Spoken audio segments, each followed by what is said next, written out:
بسم اللہ الرحمن الرحیم. یہ کوشش کرتے آج آخری کلاس ہے انشاءاللہ، اس میں کوشش کرتے ہیں کہ ان دو نکات کو ہم پڑھ سکیں. ایک جو ہے دلائل میں تعارض اور دوسرا ہے اجتہاد اور تقلید. مختصراً میں چند اہم پوائنٹس کی طرف اشارہ کروں گا اگرچہ تفصیلی مباحث ہے. دلائل میں تعارض کا کیا مطلب ہے، اس کا مفہوم کیا ہے؟ مطلب یہ ہے کہ کسی خاص مسئلے کے اندر ایک دلیل ہو وہ ایک حکم کا تقاضا کرے اور دوسری دلیل اس کے خلاف حکم کا تقاضا کرتے ہیں. دو دلیلیں ہو ایک مسئلے کے اندر، ایک دلیل جو ہے وہ ایک حکم تقاضا کرے اور دوسری دلیل اس کے خلاف کے حکم کا تقاضا کرے، تو اس کو کہتے ہیں دلائل میں تعارض.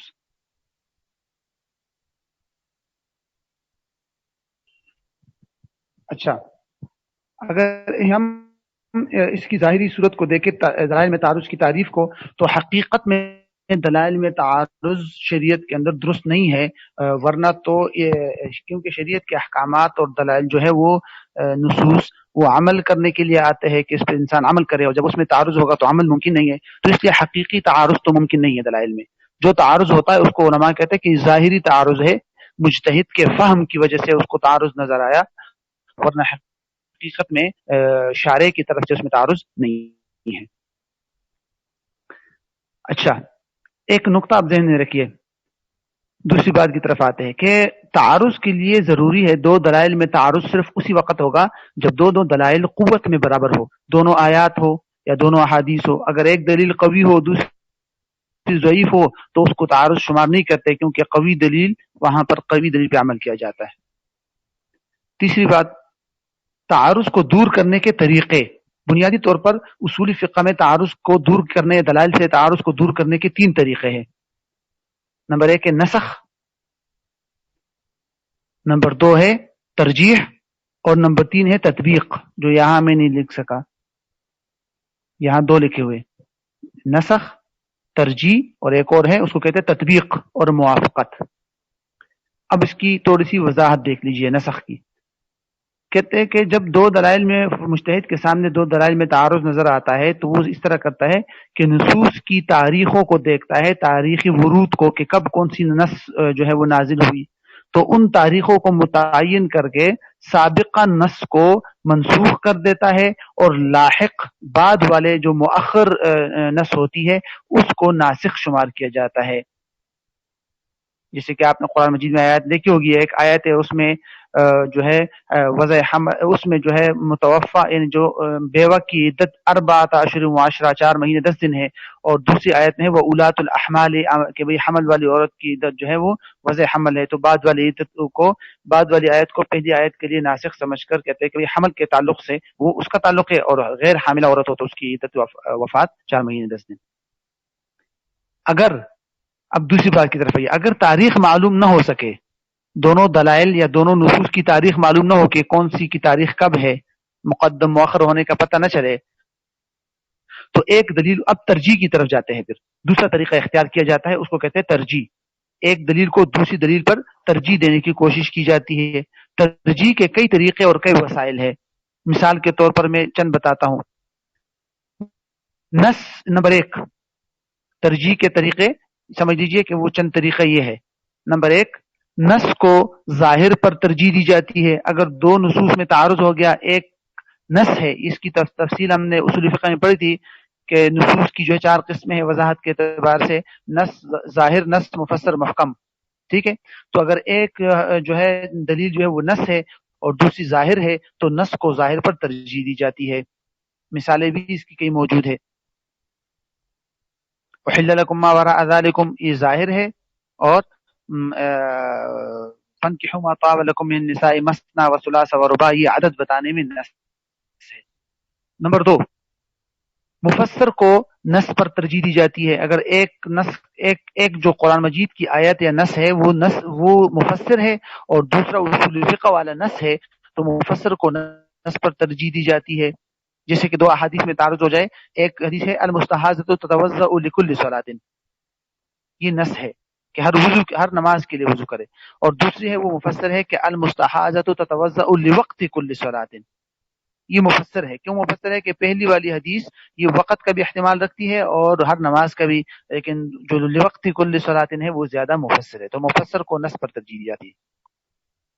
نمبر 3، محکم کو ظاہر نص مفسر سب پر ترجیح دی جاتی ہے. اگر کوئی ایک نص ہے وہ محکم ہے اور باقی اس کے مقابل میں جو نص ہے وہ ظاہر ہے یا نص ہے یا مفسر ہے، تو ان سب پر محکم کو ترجیح دی جاتی ہے. نمبر 4، عبارت النص والے حکم کو اشارت النص والے حکم پر ترجیح دی جاتی ہے. اس کی بھی کئی مثالیں موجود ہیں. عبارت النص والے حکم کو اشارت النص والے حکم پر ترجیح دی جاتی ہے، یہ بھی ہم نے پڑھا ہے. نمبر 5، اشارت النص والے حکم کو دلالت النص والے حکم پر ترجیح دی جاتی ہے. جو حکم اشارت النص سے ثابت ہو جائے اس کو ترجیح دی جاتی ہے اس نص کے مقابلے میں یا اس حکم کے مقابلے میں جو حکم دلالت النص سے ثابت ہوتی ہو. اگر ایک شریعت کی ایک جو نص ہے وہ اشارت النص ہے اور دوسری جو ہے وہ دلالت النص، تو اشارت النص کو ترجیح دی جاتی ہے. اسی طرح دلالت نمبر 6، دلالت منطوق کو یا دلالت منطوق سے جو ثابت شدہ حکم ہو اس کو مفہوم سے ثابت شدہ حکم پر ترجیح دی جاتی ہے. مطلب ایک حکم ہمیں معلوم ہوا کسی نص کی منطوق سے، نص کا مطلب ہی وہی ہو، نص کا مقصد ہی وہی ہو، اور دوسرا حکم جو اس کے خلاف ہے وہ ہمیں معلوم ہوا کسی اور نص کے مفہومی مخالف سے، تو مفہومی مخالف کو چھوڑ کر منطوق پہ عمل کیا جاتا ہے. وَلَا تَأْكُلُوا الرِّبَا أَضْعَافًا مُضَاعَفًا، کہ دگنا در دگنا مطلب بہت زیادہ سود مت کھاؤ. اس کا مفہوم مخالف یہ کہ کم سود کھاؤ، تو مطلب یہ ہوگا مفہوم مخالف سے ثابت ہوگا کہ کم سود جائز ہے. لیکن قرآن مجید میں جو دوسری منطوق آیت ہے اس سے معلوم ہوتا ہے کہ سود مطلقاً حرام ہے. وَإِن تُبْتُمْ فَلَكُمْ رُؤُوسُ أَمْوَالِكُمْ، تو اس کے منطوق سے معلوم ہوتا ہے کہ بھئی سود 1 روپے بھی حلال نہیں ہے. تو یہ ہے دلائل کو دور کرنے کی دوسرا طریقہ. پہلا طریقہ تھا نسخ. اگر نسخ ممکن نہ ہو تو پھر کسی بھی طریقے سے آپ ترجیح دے دے کسی ایک نص کو، اور اگر ترجیح بھی نہ ہو سکے، نسخ بھی ناممکن ہو، ترجیح کے طریقوں میں سے کسی بھی طریقے کی طرح سے ترجیح بھی نہ دی جا سکے، تو ایسی صورت میں پھر کیا کیا جاتا ہے؟ موافقت کی کوشش کی جاتی ہے کہ دونوں دلائل میں یا دونوں نصوص میں موافقت کی کوشش کی جائے اور تطبیق کی کوشش کی جائے. کیا مطلب؟ مثال کے طور پر ایک نص کو ایک حالت پر محمول کیا جائے اور دوسرے نص پر دوسری حالت کو محمول کیا جائے کہ بھئی ایک نص سے مراد یہ کہ اس وقت اس پہ عمل کیا جائے گا، اور دوسری نص کا مطلب یہ کہ فلاں وقت پہ عمل کیا جائے گا. یا اس طرح کیا جائے کہ ایک نص میں تخصیص کر دی جائے اور دوسرے کو عام رکھا جائے، یا ایک کو مقید کیا جائے دوسرے کو مطلق رکھا جائے، یا جس میں تعویل ممکن ہو اس میں تعویل کی جائے اور دوسرے پہ عمل کیا جائے. بہرحال تو یہ ہے کہ بھئی تطبیق کی جائے کہ تاکہ دونوں پہ عمل ہو سکے کسی نہ کسی طریقے سے. اگر یہ سارے طریقے ممکن نہ ہو، نسخ بھی ممکن نہ ہو سکا، ترجیح بھی اور تطبیق اور توفیق بھی نہیں ہو سکی، تو ایسی صورت میں پھر بعض مجتہدین اپنے قلبی اطمینان کی بنیاد پر کسی نہ کسی ایک دلیل پہ عمل کر لیتے ہیں، اور اکثر مجتہدین وہ قیاس کی بنیاد پہ عمل کرتے ہیں اور دونوں کہتے ہیں کہ ایسی صورت میں دونوں دلائل ساقط ہو جائیں گے. اس کو کہتے ہیں تساقط الدلیلین. تساقط الدلیلین کہ دونوں دلیل ساقط ہو جائے گی، اب ہم قیاس وغیرہ پہ عمل کریں گے یا کوئی اور دلیل ڈھونڈیں گے. یہ تو ہو گیا، سمجھ لیجئے کہ دلائل میں تعارض کو دور کرنے کے بنیادی 3 طریقے، اور اگر وہ نہ ہو سکے تو پھر تساقط الدلیلین. اب کون سا طریقہ پہلے کیا جائے؟ مطلب جب دلائل میں تعارض ہو جائے تو سب سے پہلے ہم نسخ والے صورت کو اپلائی کریں یا ترجیح والے کو یا جمع و تطبیق والے کو، کون سے کو؟ اس میں فقہا کا اختلاف ہے. حنفیہ کی کیا طریقہ کار ہے وہ میں بتا دیتا ہوں. اس پر باقاعدہ تفصیلی کتابیں لکھی جا چکی ہیں، میں مختصراً یہاں بتا دیتا ہوں کہ حنفیہ جب دلائل میں تعارض آ جائے تو کیا طریقہ کار اپناتے ہیں. حنفیہ جو ہے نا، سب سے پہلے جب حنفی کا منہج یہ ہے کہ جب ان کے سامنے دلائل کا تعارض آتا ہے تو سب سے پہلے وہ ترجیح والا طریقہ اپلائی کرتے ہیں. اگر ایک دلیل کو دوسری دلیل کی بنیاد کے خلاف ترجیح دی جا سکے تو جو جس کو ترجیح دی گئی اس پہ عمل کر لیتے ہیں، اور جہاں تک مرجوح کی بات ہے جو مقابل میں ہو نا، جو ترجیح سے بچ جائے، تو اس میں اندر کوئی تعویل کرتے ہیں، یا اگر تعویل نہ ہو سکے تو اس کو ترک کر دیتے ہیں. سب سے پہلے تو یہ کرتے ہیں حنفیہ. پھر نمبر 2، اگر دلائل دونوں ایک ہی درجے کے ہیں، ترجیح نہ ہو سکے، تو پھر اس صورت میں حنفیہ تطبیق اور موافقت کی کوشش کرتے ہیں، جمع اور تطبیق کرنے کی کوشش کرتے ہیں تاکہ دونوں پہ عمل ہو سکے، دونوں میں تطبیق پیدا کرنے کی کوشش کرتے ہیں. ٹھیک ہے. اگر یہ دوسری بات بھی نہ ہو سکے، تطبیق بھی ممکن نہ ہو، تو پھر ایسی صورتحال میں آگے اس کی 3 صورتیں بنتی ہیں. دیکھیے اب تاریخ معلوم کرتے ہیں اور تاریخ معلوم کر کے نسخ پہ عمل کر لیتے ہیں کہ جو لاحق ہو اس کو ناسخ اور جو سابقہ ہو اس کو منسوخ کر دیتے ہیں. نمبر 2، اگر تاریخ معلوم نہ ہو تو اور ایک دلیل اباحت کو ثابت کرے اور دوسری دلیل حرمت کو، تو فقہائے حنفیہ حرمت والے کو ترجیح دیتے ہیں اور اسی کو ناسخ سمجھتے ہیں اباحت والے کے لیے. نمبر 3، اگر ایسی بھی کوئی صورت نہ ہو، نہ تاریخ معلوم ہو نہ اباحت اور حرمت والا تعارض ہو، تو ایسی صورت میں فقہائے حنفیہ دون تساقط الدلیلین پہ عمل کرتے ہیں. تساقط الدلیلین کہ دونوں دلیلیں اب ساقط ہو جائیں گی، اب فقہائے حنفیہ ان دونوں کے علاوہ کسی اور دلیل کی طرف جائیں گے، یا اگر کسی اور حدیث کو ڈھونڈیں گے، کسی اور آیت کو ڈھونڈیں گے، نہ ہو سکا تو قیاس پہ عمل کریں گے. تو گویا کہ آپ یہ سمجھ لیجئے کہ ترتیب کچھ یوں ہے فقہائے حنفیہ کے ہاں. نمبر 1، سب سے پہلے تعارض ادلہ کی صورت میں ترجیح نہ ہو سکے تو پھر جمع اور موافقت یا تطبیق، اگر وہ بھی نہ ہو سکے تو پھر نسخ، اگر نسخ بھی نہ ہو سکے تو پھر تساقط الدلیلین. یہ فقہائے حنفیہ کی گویا کہ ایک ترتیب ہے. اس میں تعارض ادلہ میں اور بھی بہت سارے مفصل ابحاث موجود ہے، اس کو ہم فی الحال نہیں چھیڑتے، باقی جو ہے اس کی مثالیں ہیں اور بہت ساری تفصیلات موجود ہے، تو وہ آپ دیکھ لیجئے گا. میں مختصر اشارہ کر دیا تاکہ اتنی بحث ذہن میں رہے. اب آتے ہیں ہم اجتہاد اور تقلید کی طرف. سب سے پہلے اجتہاد کو لیتے ہیں، مختصر چند نکات بیان کریں گے، اور پھر تقلید کو. اجتہاد لفظ جہد ان سے نکلا ہے، اور لفظ جہد کا مطلب ہوتا ہے پوری کوشش کرنا. اجتہاد کا جہد سے نکلا ہے، اور جہد کا مطلب ہوتا ہے پوری کوشش کرنا.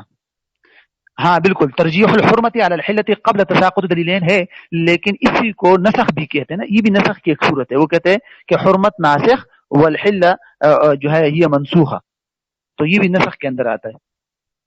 ٹھیک، کہتے ہیں جہد کا مطلب ہے پوری کوشش صرف کرنا، لغوی معنی، اور اصطلاحی تعریف اس کی یہ ہے کہ بذل المجتہد وسعہ فی طلب العلم بالاحکام الشرعیۃ بطریق الاستنباط. کیا مطلب؟ کہ مجتہد کا مکمل کوشش صرف کرنا شرعی احکام کے علم کو حاصل کرنے کے لیے اجتہاد اور استنباط کے طریقے کے ذریعے، یعنی اجتہادی اور استنباط کے جو طریقے ہیں ان کے ذریعے جو ہے وہ اپنی پوری کوشش صرف کر کے کوئی شرعی حکم اور جس کا عمل سے تعلق ہو وہ حکم جو ہے وہ حاصل کرتا ہے. تو مکمل کوشش کرنا، احکام شرعیہ کا مطلب ہوتا ہے عمل والے احکام کا حصول، اور کس کے ذریعے؟ اجتہاد اور استنباط کے طریقوں کے ذریعے. یہ 3 پوائنٹ ہے اجتہاد کی اصطلاحی تعریف میں. مجتہد کس کو کہتے ہیں؟ مجتہد اس شخص کو کہتے ہیں جس میں خاص ملکہ ہو اور جس کے اندر استنباط اور اجتہاد کی اہلیت اور تمام شرائط پائی جائے، اس کو کہتے ہیں مجتہد، جو احکام شرعیہ کا نصوص سے احکام شرعیہ کا استنباط کرتا ہے. نمبر 3، اجتہاد کی شرائط کیا ہے؟ بہت ساری شرائط فقہاء نے ذکر کی ہے، لیکن 6 شرائط بہت اہم ہے اور مشہور ہے جس کو اکثر علماء ذکر کرتے ہیں.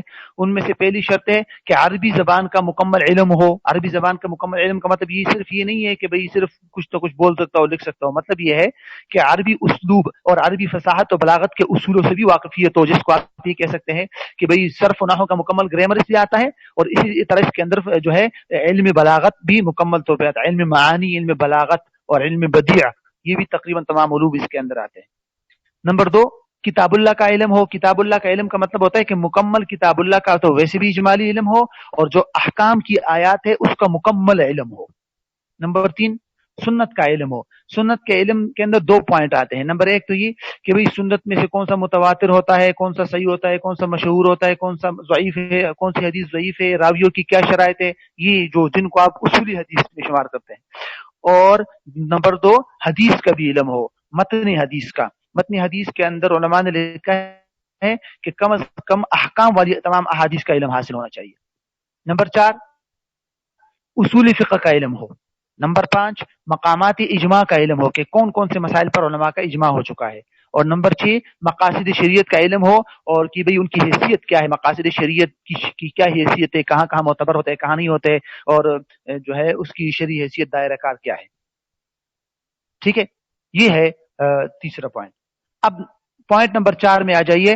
اجتہاد کی 2 قسمیں، یہ بہت اہم ہے یہ آپ کو الوجیز وغیرہ میں نہیں ملے گی، جامع الوجیز میں بھی نہیں.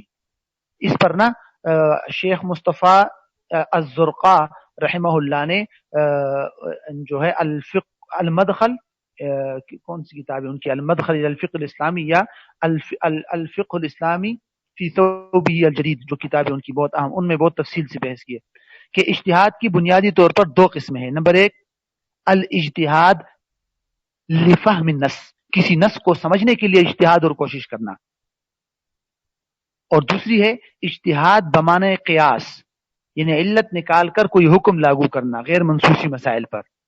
تو اجتہاد کی دو قسمیں ہیں، اجتہاد لفہم النص اور اجتہاد بمعنی قیاس. جو پہلی قسم ہے اجتہاد لفہم النص، تو جہاں نص نہیں ہوگا یہ اجتہاد وہاں ہو ہی نہیں سکتا، یعنی نص کا ہونا ضروری ہے پہلی قسم کے لیے. ٹھیک ہے. اور کون کون سے نصوص پہلی قسم کا محل ہے، یعنی اجتہاد لفہم النص ہم کون سی نصوص میں کر سکتے ہیں؟ صرف ان نصوص کے اندر کر سکتے ہیں جن کے معانی کے اندر خفا اور غموض ہو، یا ان میں متعدد معانی کا احتمال ہو، مثلا مشترک ہو، خفی ہو، مشکل ہو، مجمل ہو، جو نصوص کی قسمیں ہم نے پڑھی تھی. تو ان میں پہلی قسم کا اجتہاد ہو سکتا ہے اجتہاد لفہم النص. اجتہاد کی دوسری قسم اجتہاد بمعنی قیاس، یعنی کہ جو مشہور طریقہ ہے کہ منصوصی مسائل سے اجتہاد کی بنیاد پر علت نکال کر غیر منصوصی مسائل میں وہی علت لاگو اپلائی کر کے وہی حکم لاگو کرنا. اس کے لیے بنیادی شرط یہ ہے کہ جس مسئلے کی پر آپ حکم لاگو کر رہے ہیں، اجتہاد و قیاس کر رہے ہیں، وہاں نص موجود نہ ہو، وہاں نص موجود نہ ہو. اگر وہاں نص موجود ہے تو پھر منصوصی مسئلہ ہو گیا، وہاں آپ پھر قیاس نہیں کر سکتے. تو جو فقہی قاعدہ ہے لا مساغ للاجتہاد فی مورد النص، کہ نص کی موجودگی میں اجتہاد کی کوئی گنجائش نہیں، اس کا تعلق اجتہاد کی دوسری قسم کے ساتھ ہے، اجتہاد بمعنی قیاس کے ساتھ. کیونکہ پہلی قسم تو نص کی موجودگی میں اجتہاد ہو سکتا ہے، لیکن وہ اجتہاد لفہم النص ہے. اب ایک اور نقطہ ذہن میں رکھ لیجئے، شریعت کے یا قرآن و حدیث کی جو نصوص ہوتی ہے اس کی چار قسمیں ہوتی ہے. نمبر ایک قطعی الثبوت و قطعی الدلالہ، جس کا ثبوت بھی قطعی ہو اور اس کے معنی پر دلالت بھی قطعی ہو، یقینی ہو. نمبر دو ظنی ثبوت اور ظنی الدلالہ، اور باقی دونوں اس سے نکل سکتی ہے، مطلب قطعی ثبوت ظنی الدلالہ یا ظنی ثبوت اور قطعی الدلالہ. تو جو ان میں سے سب سے پہلی قسم ہے قطعی الثبوت اور قطعی الدلالہ، اس میں اجتہاد کی دونوں قسموں کی گنجائش نہیں ہے.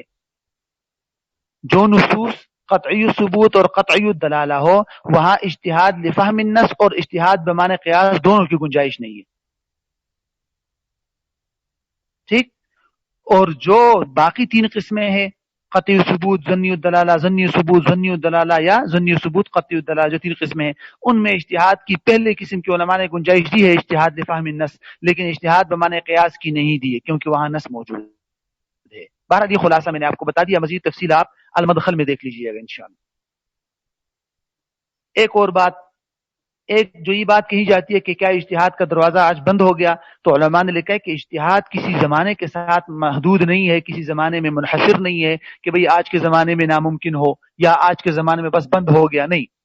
لیکن یہ بات بھی اپنی جگہ پہ ٹھیک ہے کہ آج کے زمانے میں وہ اہلیت اب موجود نہیں ہے جو پہلی تھی، اس لیے ناممکن، اگر ناممکن نہ بھی ہو تو کم از کم مشکل ہے کہ مجتہد حقیقی معنوں میں آج کل کے زمانے میں مجتہد پایا جائے. ایک اور پوائنٹ، تجزی اجتہاد کا مطلب، تجزی اجتہاد، تجزی اجتہاد کا مطلب ہوتا ہے کہ کیا یہ ممکن ہے، یہ ایک اصطلاح ہے کہ کیا یہ ممکن ہے کہ ایک شخص جو ہے اس کو کسی خاص فیلڈ کے اندر اجتہاد کی صلاحیت ہو باقی فیلڈ میں نہ ہو، مثلا وہ معاملات مالیہ میں مجتہد ہو اور باقیوں میں نہ ہو. تو اس میں اختلاف ہے. بعض علماء کہتے ہیں کہ نہیں، اجتہاد مجتہد اگر ہوگا تو مکمل چیزوں میں، مکمل علوم اور ہر فیلڈ میں ہوگا. اگر وہ مکمل فیلڈ میں مجتہد نہیں ہے، کسی ایک فیلڈ میں ہے، تو حقیقی معنوں میں وہ مجتہد نہیں ہے. اور بعض علماء نے گنجائش دیتے ہیں کہ نہیں بھائی ہے، ممکن ہے ایسا تجزی اجتہاد ممکن ہے. پھر مجتہدین کی فقہا جو ہے وہ یا اصول افتاء کے اندر اس کی بحثیں ملتی ہے، جس کو طبقات فقہا بھی کہتے ہیں، طبقات مجتہدین بھی کہتے ہیں، کہ جس کو 7 طبقات میں تقسیم کیا جاتا ہے. بعض نے 4 میں تقسیم کیا ہے، بعض نے اس پہ اعتراضات بھی کیے ہیں. لیکن آپ یہ دیکھ لیجئے گا، اس کا مطالعہ کر لیجئے گا. میں اشارہ کر دیتا ہوں کہ طبقات فقہا یا طبقات مجتہدین بھی جو ہے ایک بحث ہے جو اصول افتاء کی کتابوں میں بیان کی جاتی ہے. میں ایک کتاب بھیجوں گا گروپ میں، وہ دیکھ لیجئے گا، تقی صاحب کی جو کتاب ہے اصول افتاء و آداب. تو عمومی طور پر جو ذکر کیے جاتے ہیں ان میں سے وہ 7 طبقات یوں ہے: مجتہد فی الشرع. مجتہد فی الشرع اس کو کہتے ہیں جس کی اپنی اصول فقہ ہو اور وہ قرآن و حدیث سے اپنے ہی اصولوں کی بنیاد پر وہ مسائل کا استنباط کرے. نمبر 2، مجتہد فی المذہب. مجتہد فی المذہب اس کو کہتے ہیں جو مسائل کا استنباط کرے لیکن اس کے اصول استنباط اپنے نہ ہو، استنباط کے اصول میں وہ تقلید کرتا ہو اپنے امام کی. اور مجتہد فی المسائل، یہ نمبر 3 مجتہد فی المسائل ہے، یہ ان مجتہدین کو کہتا ہے جو صرف ان مسائل میں اجتہاد کر سکتے ہیں جن مسائل میں ان کے امام کی طرف سے تشریح اور وضاحت موجود نہ ہو. نمبر 4، اصحاب التخریج. یہ حضرات صرف ان مسائل کی تخریج کرتے ہیں، دلائل مہیا کرتے ہیں ان کے لیے جو مسائل پیچھے ان کے ائمہ اور نے بیان کر دیے ہو، تو انہی میں ان کے دلائل مہیا کرتے ہیں، اس کو کہتے ہیں اصحاب التخریج. اور نمبر 5 ہے اصحاب الترجیح. جب ان کے سامنے مختلف اقوال آتے ہیں تو وہ ان میں ترجیح کی صلاحیت رکھتے ہیں کہ بھئی امام ابو یوسف رحمۃ اللہ علیہ کی رائے یہ ہے، امام محمد کی یہ ہے، امام ابو حنیفہ رحمۃ اللہ علیہ کی یہ ہے، اور امام ابو حنیفہ رحمۃ اللہ علیہ کے قول جو ہے وہ زیادہ راجح ہے اور اس کی وجوہات یہ ہے.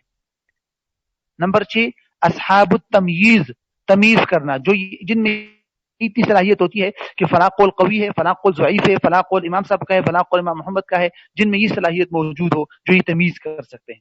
اور سب سے 7 نمبر پہ ہے وہ مقلدین محض ہے جو کچھ بھی نہیں کر سکتے، صرف قول معلوم کر کے، حکم معلوم کر کے عمل کرتے ہیں. بہرحال مزید ابحاث آپ خود مطالعہ کر لیجئے گا. اب آتے ہیں تقلید کی طرف. تقلید کا لغوی معنی ہے قلادہ پہننا، گلے میں ہار وغیرہ پہننا، اور اصطلاحی تعریف اس کی جاتی ہے قبول قول المجتہد بلا حجت، بغیر کسی دلیل کے کسی مجتہد کے قول کو قبول کر کے اس پہ عمل کرنا. نمبر 2، تقلید کا حکم کیا ہے؟ تو عمومی طور پر تقلید کو علماء نے مذموم لکھا ہے، لیکن احکام کے اندر جو تقلید ہوتی ہے، یعنی عقائد وغیرہ میں تو تقلید ممکن ہی نہیں ہے، وہاں تو تقلید نہیں ہوتی، لیکن احکام کے اندر تقلید میں علماء کا اختلاف ہے. بعض علماء کی رائے ہے کہ احکام کے اندر تقلید کرنا مطلقاً ناجائز ہے. بعض علماء نے لکھا ہے کہ مطلقاً درست ہے، مجتہد اور غیر مجتہد سب تقلید کر سکتے ہیں. اور تیسری رائے یہ ہے کہ بھئی مجتہد کے لیے تو تقلید کرنا درست نہیں ہے، لیکن غیر مجتہدین کے لیے تقلید کرنا درست ہے. یہ تیسری رائے ہے. ٹھیک ہے. اب اور ہمارے زمانے کے اندر جو ہے نا، اب علماء نے جو تقلید کی بحث کی ہے، انہوں نے تقلید کی 2 قسمیں بیان کی ہے. ایک مطلق تقلید کہ کسی کے بھی قول کو لے لیا جائے، کسی بھی قول لے لے، کسی بھی عالم نے بتا دیا کوئی بات اور آپ نے اس سے عمل کر لیا کسی ایک متعین امام کی تقلید کے بغیر، اس کو کہتے ہیں مطلق تقلید. تو یہ مطلق تقلید تو صحابہ کرام کے دور سے لے کر آج تک تقریباً پایا جاتا ہے، اور اس پر دلائل بھی موجود ہے. فَاسْأَلُوا أَهْلَ الذِّكْرِ إِن كُنتُمْ تَعْلَمُونَ إِن كُنتُمْ لَا تَعْلَمُونَ. صحابہ کے دور میں بھی عوام جو ہے وہ صحابہ کرام سے جس صحابی سے بھی ہو تو اس سے مسئلہ پوچھا کرتے تھے اور اس پہ عمل کرتے تھے. اور دوسری قسم ہے تقلید شخصی، کہ کسی متعین امام کی تقلید کرنا، اس کے علاوہ کسی اور کی تقلید نہ کرنا. تو اس کو اکثر لوگوں نے اس کو ممنوع لکھا ہے، لیکن ہمارے جو ائمہ ہے، ہمارے جو اکابر ہے، انہوں نے اس کو واجب لکھا ہے کہ اس دور کے اندر تقلید شخصی واجب ہے انتظاماً. اصلا نہیں، یہ کوئی شرعی حکم نہیں ہے، انتظامی حکم ہے. کیوں؟ اس لیے کہ اگر اس دور کے اندر بنیادی طور پر وہ یوں کہتے ہیں کہ دیکھیے کہ قرآن و حدیث کی آیات اور حدیث وغیرہ کو سمجھنا اور خود اس سے احکام کا استنباط کرنا، یہ تقریباً ہر شخص کے لیے ناممکن ہے.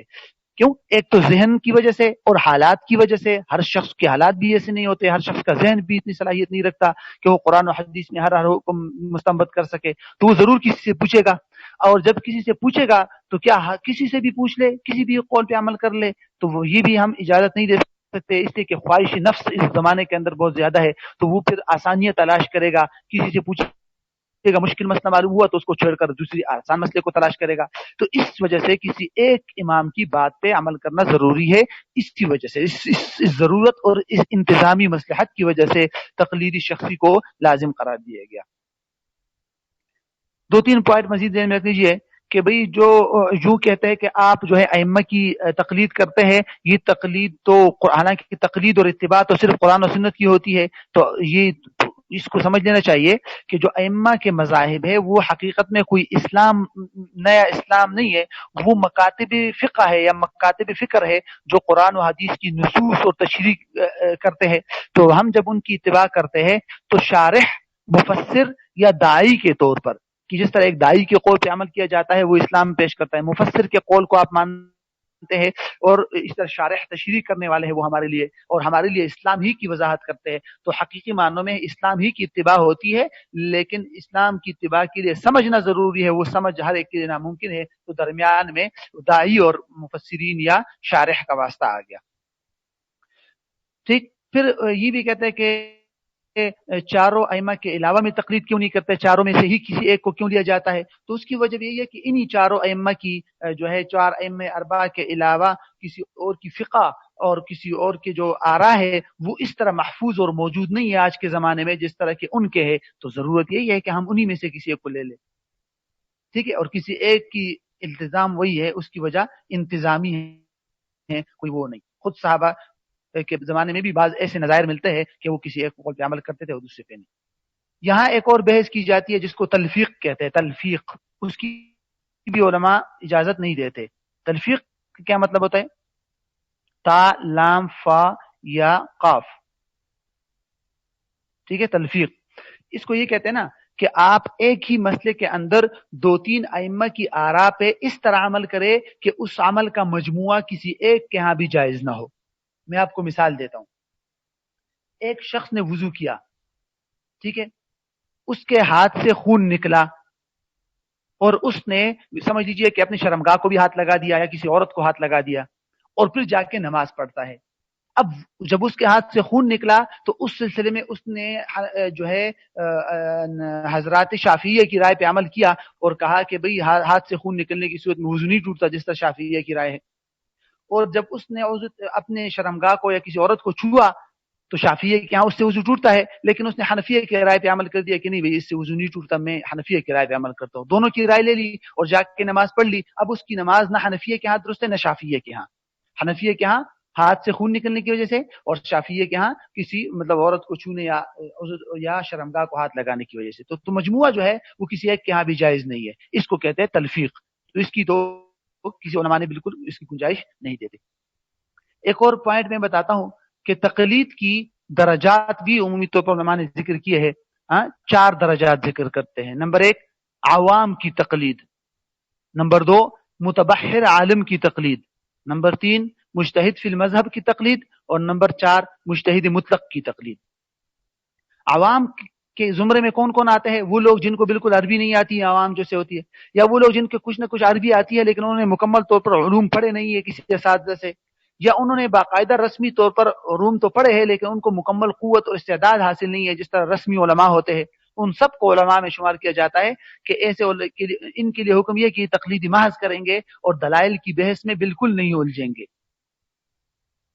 نمبر 2 متبحر عالم کی تقلید. متبحر عالم سے مراد یہ ہے کہ جس نے ماہر اساتذہ سے باقاعدہ عربی و فنون و علوم اور دیگر جو شرعی علوم ہے وہ پڑھے ہو، وہ ان کو مستحضر بھی ہو. تو اس کی تقلید عوام کی تقلید سے تھوڑی سی مختلف ہے کہ بھئی یہ بھی تقلید کرتا ہے کسی ایک امام کی، لیکن یہ دلائل میں پڑھ سکتا ہے.